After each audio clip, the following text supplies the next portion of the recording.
అందరికీ నమస్కారం. నేను మీ కిరణ్మయి. ఈ రోజు ఒక ముఖ్యమైన అంశం గురించి డిస్కస్ చేయడానికి మీ ముందుకు వచ్చాను. ఇప్పటి వరకు ఎవరైతే గ్రామ పంచాయతీ లేఅవుట్లలో ప్లాట్లు కొనుగోలు చేశారో వారందరికీ కూడా మన తెలంగాణ గవర్నమెంట్ LRS స్కీమ్ ని తీసుకొచ్చింది.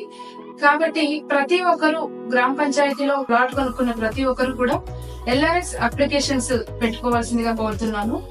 విషయం ఏమిటంటే చాలా మందికి LRS ఎక్కడ కట్టాలి లేదా ఎలా కట్టాలి, ఎవరిని అప్రోచ్ అవ్వాలి అనే దాని గురించి చాలా సందేహాలు ఉన్నాయి.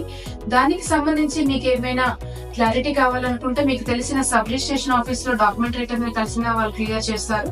లేదా మీకు మరిన్ని వివరాలు తెలుసుకోవాలనుకుంటే మన స్క్రీన్ పైన ఉన్న నంబర్ కి కాల్ చేస్తే కూడా మీ యొక్క సందేహాలను క్లియర్ చేసి LRS ఎలా కట్టాలి, క్లియర్ చేసుకోవాలనే దాని గురించి మన కంపెనీ నుండి సపోర్ట్ చేస్తున్నాం.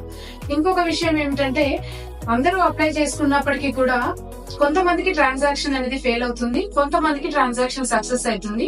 సో ఫెయిల్ అయిన వాళ్ళు కూడా ఏమీ ఇబ్బంది పడాల్సిన అవసరం లేదు. ఏంటంటే 2020 లోపు ఎవరైతే ప్లాట్లు కొనుగోలు చేశారో అప్పుడు ఎవరైతే ₹1000 కట్టి LRS కి అప్లికేషన్స్ పెట్టున్నారో వాళ్ళవి మాత్రం ముందస్తులో క్లియరెన్స్ ఇస్తున్నారు.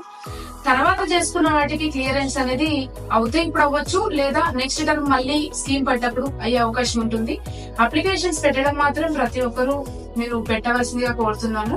దాని గురించి మీకు సంబంధించి ఇంకెక్కువ ఇన్ఫర్మేషన్ కావాలనుకుంటే కూడా సబ్ రిజిస్ట్రేషన్ ఆఫీస్ లో తెలుసుకోండి. కాదంటే SLN లో మన టీమ్ మెంబర్స్ ని ఎవరిని అప్రోచ్ అయినా కూడా వాళ్ళు మీకు ఎక్స్ప్లెయిన్ చేస్తారు. ఏది ఏమైనా కూడా ఈ నెల 31 తారీఖు వరకు మీరందరూ కూడా ఎక్కడ ఈ మన రాష్ట్రంలో ఎక్కడ ఇన్వెస్ట్ చేసిన గ్రామ పంచాయతీ లేఅవుట్లలో ప్లాట్లు వాటికి సంబంధించి LRS పేమెంట్ చేసుకుంటారని కోరుతూ మీ కిరణ్మయి. Thank you.